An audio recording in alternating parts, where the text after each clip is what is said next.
So today's topic is projectile motion.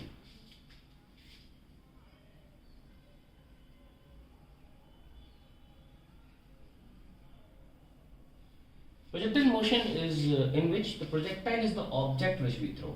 It is not the path. Projectile is not the path. Projectile is the object which we throw. Object which we throw. Now, let me tell you something. Suppose a particle is going like this.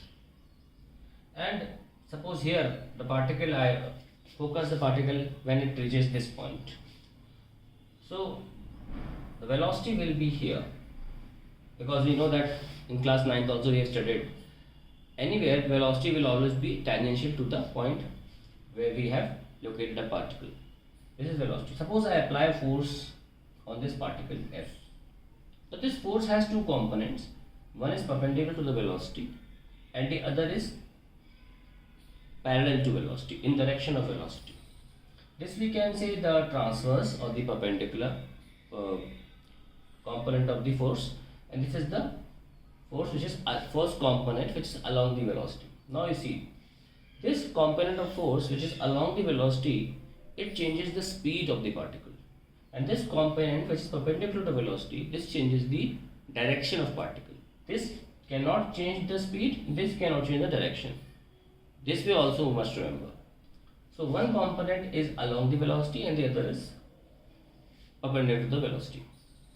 Now, what happens, as I repeat again, this component changes the direction, this component changes the speed of the particle. Now, so we have talked about either 0 degree, when the vector is along, we either say 0 degree or 180 degree, then speed changes, and this way we can also conclude that the particle will follow a straight line trajectory. The particle will move in a straight line.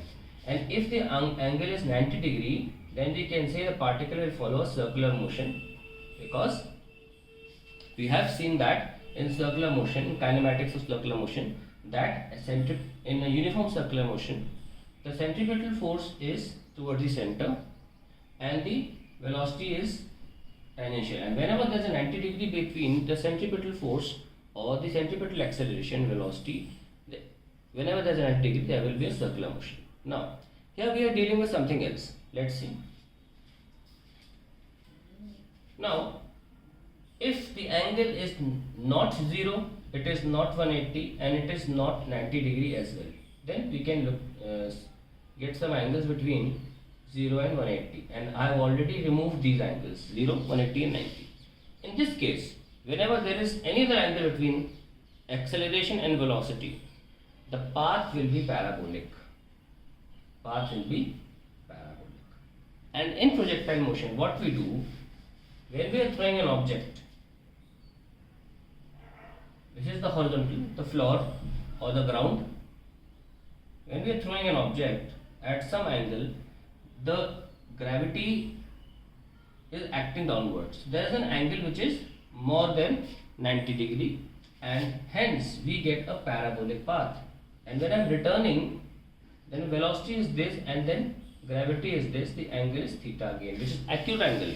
So any angle between 0 to 180, if there it is between acceleration and velocity, then the path will be a parabolic path. And this is the reason we get such a shape of the point particle when we throw it in a field which is downwards. Now, let's talk about projectile more. As I have already told you why we get this parabolic trajectory. We can also prove in a different way why the path is parabolic. That is also a reason, a way out how to prove that, but by this method also we can prove the projectile is parabolic. Now see, this is theta, this is speed, the speed initially, and this is the horizontal component as we have studied in vectors, horizontal component, and this is the vertical component. Now, particle when it reaches maximum height, we can directly say from kinematics we have done already before that the maximum height will be at a point where there is no vertical component of velocity left, because if there would have been a vertical component, the particle would have risen more.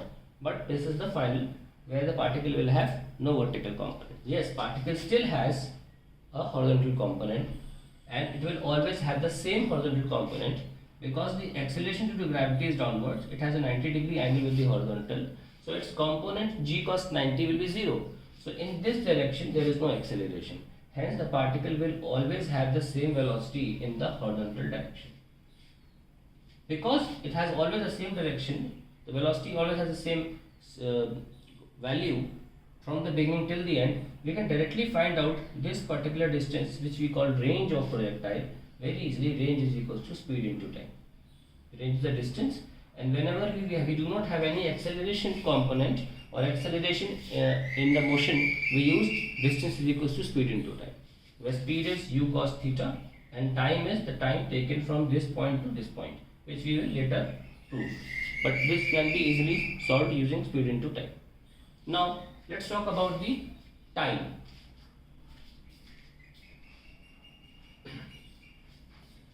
So now let's talk about the time.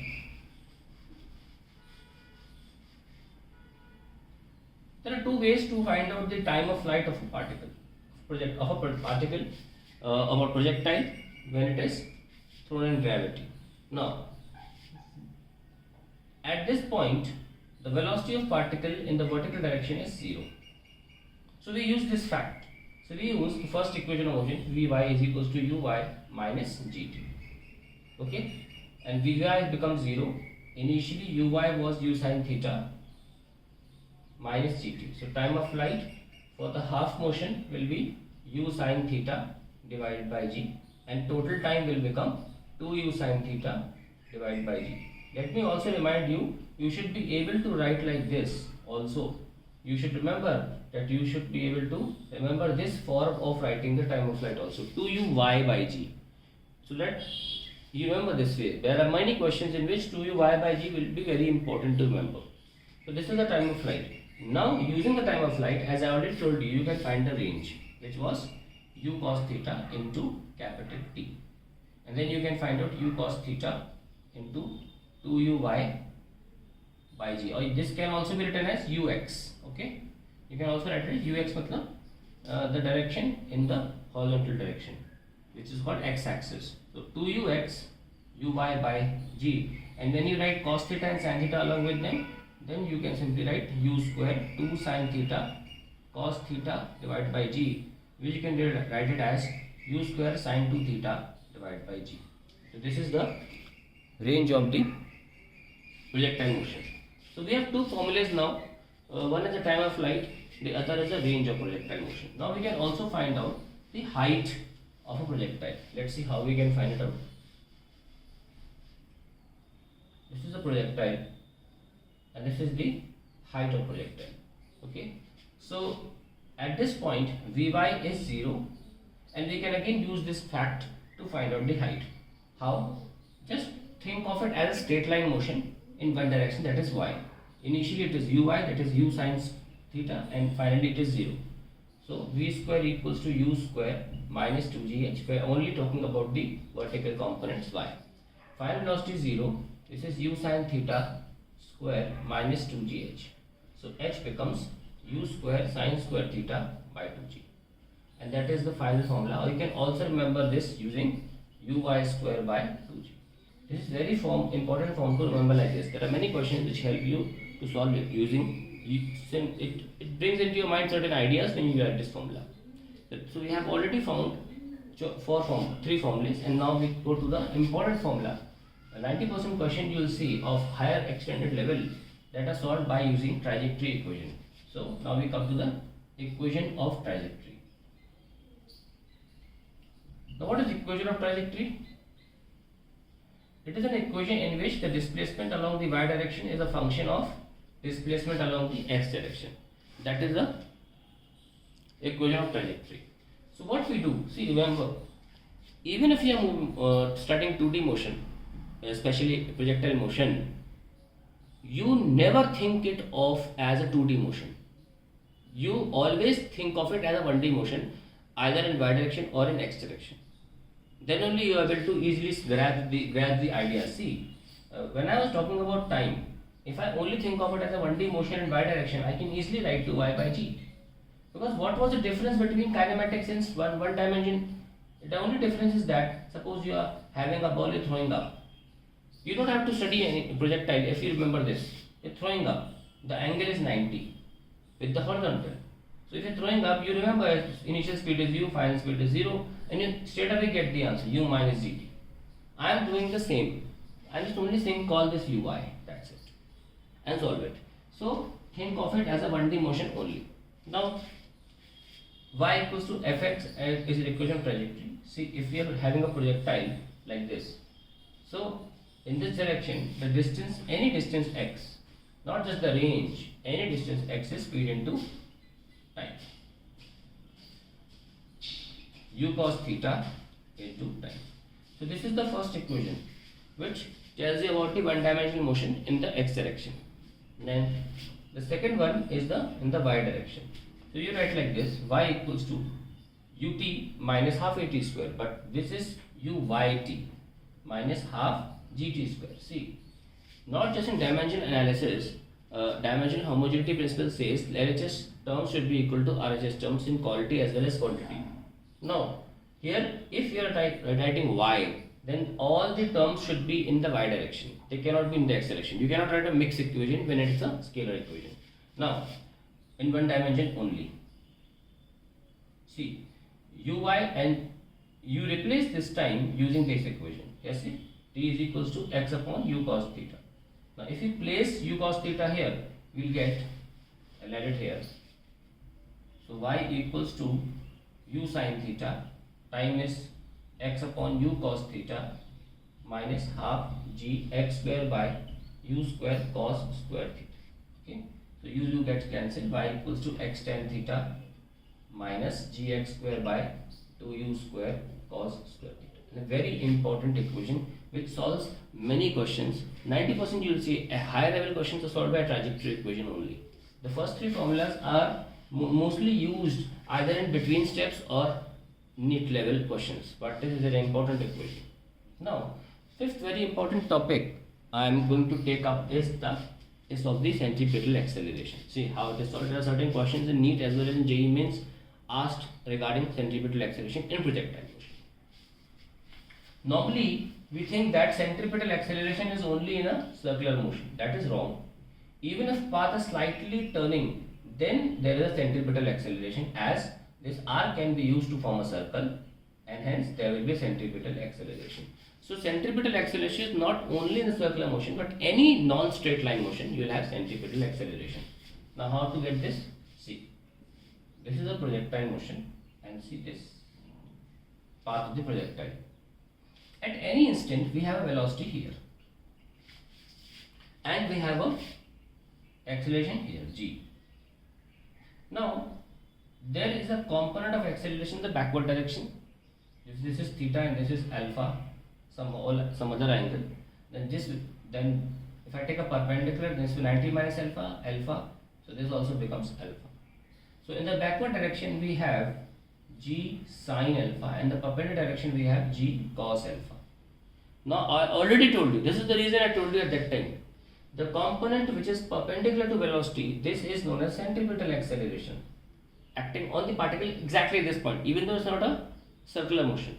And the component which is along the velocity, this time it is backward, along the velocity, it is the tangential acceleration, because it is tangential in nature. So what this component does, g sine alpha, it decreases the speed of the particle. So if someone asks you what is the rate of change of speed in projectile motion, you say g sine alpha, and what is the centripetal acceleration, you say g cos alpha. So this way you ask the question, like suppose you have been asked at particular time what is the centripetal acceleration. See, you just find out.